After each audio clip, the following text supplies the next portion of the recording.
네, 안녕하세요. 저는 이번에 한국과학교육학회지 42권 1호에 우리나라 예비과학교사 교육 연구의 동향이라는 논문을 게재한 이경건이라고 합니다. 오늘 이 자리에서 저희 논문의 개요를 설명을 드리고자 합니다. 네, 목차는 다음과 같습니다. 저희 연구는 문헌 리뷰 연구라고 생각해 주시면 될 것 같습니다. 21세기가 되면서 인공지능도 발달하고 또 교사의 역할이 어떻게 변할까 이런 논의들이 이루어지고 있고 또 교육부에서 정책적으로 과학교사 자격증이 나오는 그런 정책들도 바꾸고 있는 상황에서 저희가 지금까지 어떻게 과학교사의 역할을 과학교육 학계에서 정리를 해왔고 또 앞으로 정리를 해나갈 것인가라는 것을 살펴보는 일이 필요하다라고 저희가 생각을 하였습니다.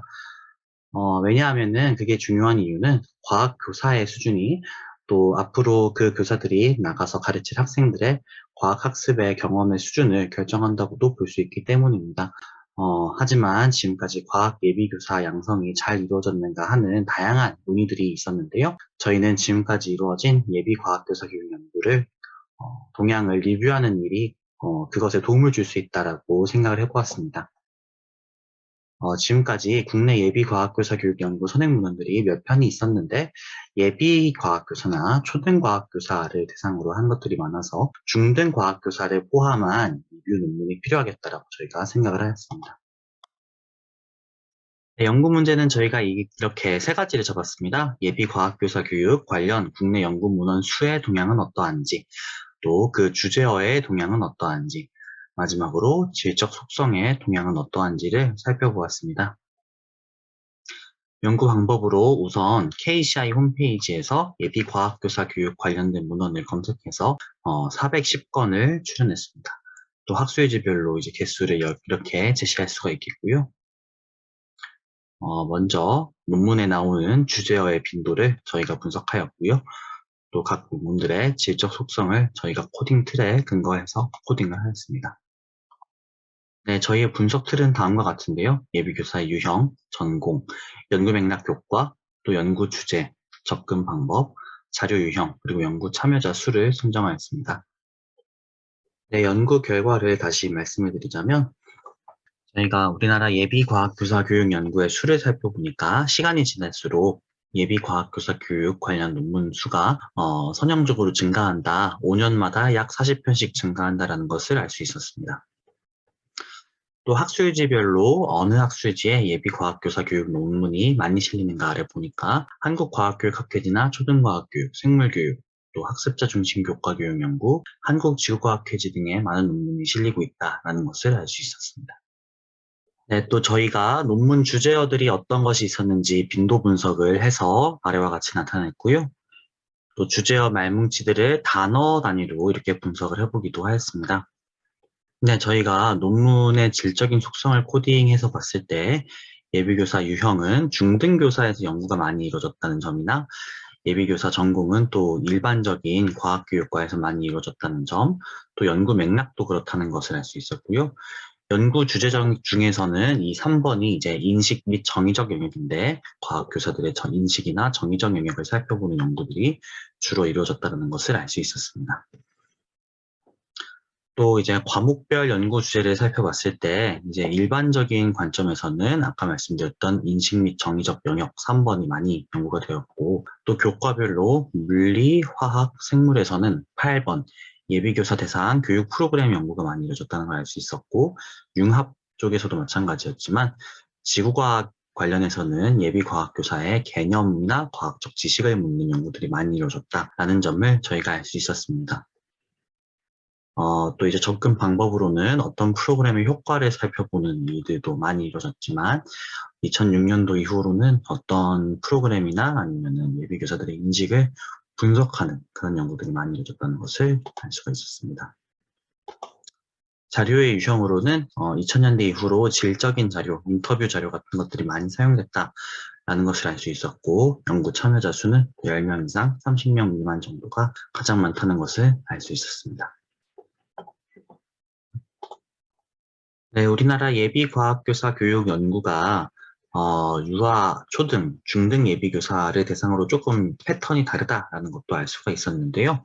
유아나 초등교육과는 달리 중등교육에서는 화학과에서 연구가 가장 많이 이루어졌다는 것을 알 수가 있었고요. 연구 주제 또한 유아와 중등에서는 8번 예비교사 교육 프로그램 관련된 것들이 많았지만 초등에서는 3번 인식 및 정의적 영역에 관련된 것이 많았다라는 것을 알 수가 있었습니다. 또 접근 방법에 있어서는 유아에서는 효과를 살펴보는 연구가 많았고, 초등에서는 어떤 것을 조사하는 연구가 많았고, 또 중등에서는 어떤 것을 분석하는 연구가 많았다라는 것을 알 수 있었습니다. 자료 유형도 유아 예비교사 같은 경우에는 산출물 같은 것이 많았지만, 초등에서는 양적인 데이터가 많았고요. 중등에서는 질적인 데이터가 많았다라는 것을 알 수가 있었습니다. 연구 참여자 수 또한 유아와 초등과 중등에서 약간의 패턴 차이가 있었습니다. 네, 논의 및 제언을 간략하게 말씀드리고자 합니다. 우리나라에서 보고되는 예비 과학교사 연구가 증가하고 있다는 점이 국내 과학교육 연구에서 갈수록 예비 과학교사 교육 연구가 중요하게 될 것이다라는 점을 암시한다고 보았습니다. 또 저희가 논문들의 주제어 빈도를 분석해서 예비 과학교사에게 필요한 과학교육학 이론의 내용에 관한 선행 문헌들의 요소와 일치한다라는 것을 발견하였고, 또 향후 과학 예비교사 교육 연구들이 이런 주제들을 포함할 것이라는 것을 예상할 수가 있었습니다. 또 이제 연구 맥락 교과들을 봤을 때 이제 일반적인 내용을 연구한 것들이 많았지만 또 물화생지가 구분되는 연구가 또 있었다는 점에서 교과 일반적인 접근과 교과 특수적인 접근 모두가 의미를 지닐 것이다 라고 생각하였습니다. 또 연구 주제로서 PCK 및 역량과 예비교사의 교수 설계 및 실행 관련된 연구들이 많이 증가하고 있었다는 점에서 또 이런 교사들의 실천적 지식을 증진시키기 위한 연구가 앞으로도 필요할 것이다 라고 살펴보았습니다.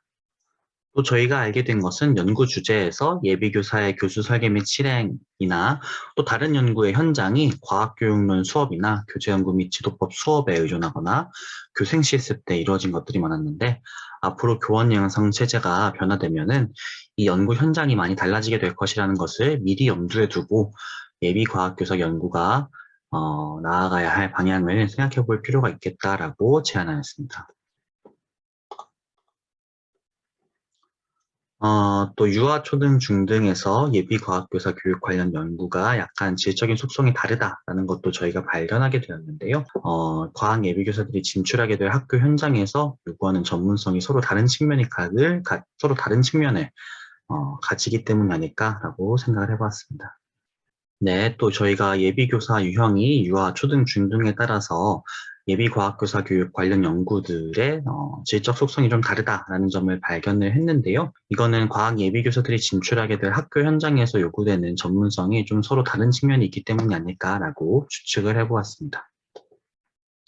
또 특히 이제 중등 교사들 같은 경우가 예비교사의 진로에 관한 연구가 많았는데 또 학교 현장으로 직접 많이 나가게 되는 경우가 더 높은 유아나 초등에 비해서 중등의 경우 또 여러 가능성이 열려있는 것으로 인식되기 때문일 수 있지 않을까.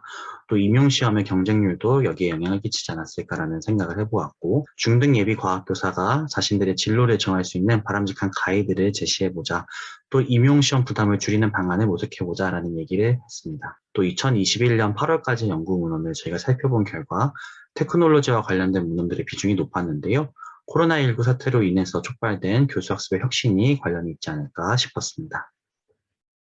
또 앞으로 정책학적이나 행정학적인 관점에서 교원 양성 체제 등을 논의하는 문헌이 필요하겠다라고 생각하였고, 융합의 맥락 교과로 삼은 경우를 더 늘려야 되지 않을까라는 생각을 하였고, 예비 과학교사의 행위 주체성 역시 향후 지속적으로 다루어져야 할 것이라고 생각을 하게 되었습니다. 네, 연구가 저희가 또 어느 정도의 한계가 있긴 하지만, 국내 예비 과학교사 교육 연구의 동향을 여러 측면에서 파악하였다는 데서 의의를 찾을 수 있지 않을까라고 조심스럽게 말씀을 드려봅니다. 네, 지금까지 들어주셔서 감사합니다.